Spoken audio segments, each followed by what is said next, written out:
7,00,000 మంది పిల్లలు ప్రైవేట్ స్కూల్లో చదువుతున్నారు. మీరందరూ కూడా ప్రభుత్వము మీకు ఆ స్కూల్లో చేరితే యూనిఫామ్ ఇస్తారు, మధ్యాహ్నం అన్నం పెడతారు, పుస్తకాలు ఇస్తారు, సైకిళ్ళు ఇస్తారు.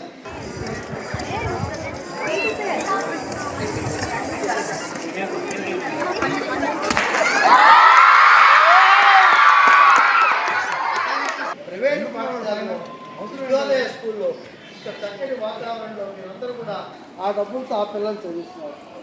అక్కడ బాగా చదువుందే, ఇక్కడ బాగుండే. ఇక్కడ చూడండి, బ్యూటిఫుల్ కలరింగ్, ఆ పెయింటింగ్స్ ఇవన్నీ. ఆ ఒక్క పెయింట్ వేసుకున్న దానికి వేసిన ఆయనకి ఆర్టిస్ట్కి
ప్రతి ఏటా జరుపుకునే జాతీయ సైన్స్ దినోత్సవం సందర్భంగా ఈ సంవత్సరం కూడా విద్యుత్ ప్రైవేట్ స్కూల్లో జాతీయ సైన్స్ దినోత్సవాన్ని అట్టహాసంగా జరుపుకున్నాం.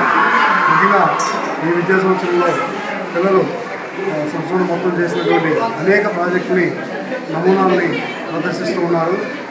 రాకెట్ దగ్గర నుంచి ప్రతి ప్రాజెక్ట్ని వినూత్నంగా తయారు చేసి ప్రదర్శిస్తూ వస్తున్నారు. ఇంతటి ప్రదర్శన చేసినట్టు మా పిల్లలందరూ కూడా అభినందనలు తెలియజేస్తూ దానికి సహకరించినటువంటి తల్లిదండ్రులకు కృతజ్ఞతలు తెలియజేస్తూ ఈరోజు ఈ కార్యక్రమానికి ముఖ్య అతిథిగా వచ్చినటువంటి ఔత్సాహిక శాస్త్రవేత్త వారణాసి దుర్గాప్రసాద్ గారికి, అలాగే మా ప్రైవేట్ స్కూల్స్ జిల్లా అధ్యక్షులు శ్రీధర్ గారికి ఈ సందర్భంగా మా హృదయపూర్వక కృతజ్ఞతలు తెలియజేసుకుంటున్నాం. సైన్స్ అనేది ఎప్పటికీ శోధన చేయగలిగేది, ఎల్లప్పుడూ నిరంతరం జరిగే శోధన. ఆ నిరంతర శోధన ఎప్పుడు కూడా చిన్నప్పటి నుంచి మొదలవ్వాలి. ఆ చిన్నప్పుడే ఆ శోధన, మూల పరిశోధన అనేది ఎప్పుడైతే అలవాటు అవుతుందో అప్పుడే సైన్స్ పట్ల పిల్లలకు ఆసక్తి పెరుగుతుందనే ఉద్దేశంతో మేము ఇక్కడ ల్యాబ్లు నిర్వహించడం, ఇలా సైన్స్ దినోత్సవాలు నిర్వహించడం, అలాగే సైన్స్ ఎక్స్పోలకి బయటికి తీసుకెళ్ళడం, తిరుపతికి రీజనల్ సైన్స్ సెంటర్ కూడా ఆల్మోస్ట్ ప్రతి సంవత్సరం మేము సందర్శిస్తూ ఉండడం, లోకల్గా ఉన్నటువంటి సైన్స్ సెంటర్ని మేము సందర్శిస్తూ ఉండడం జరుగుతుంది.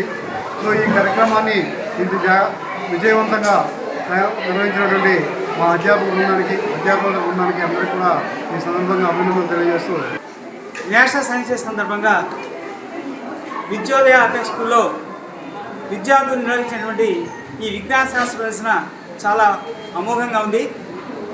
అందరికీ స్ఫూర్తిదాయకంగా ఉండేట్టుగా వాటర్ బెలూన్ రాకెట్తో ఈ రాకెట్ ఎక్స్పెరిమెంట్ని ప్రారంభించారు. చాలా చక్కగా ఈ కాన్సెప్ట్ని ప్రదర్శించడం జరిగింది.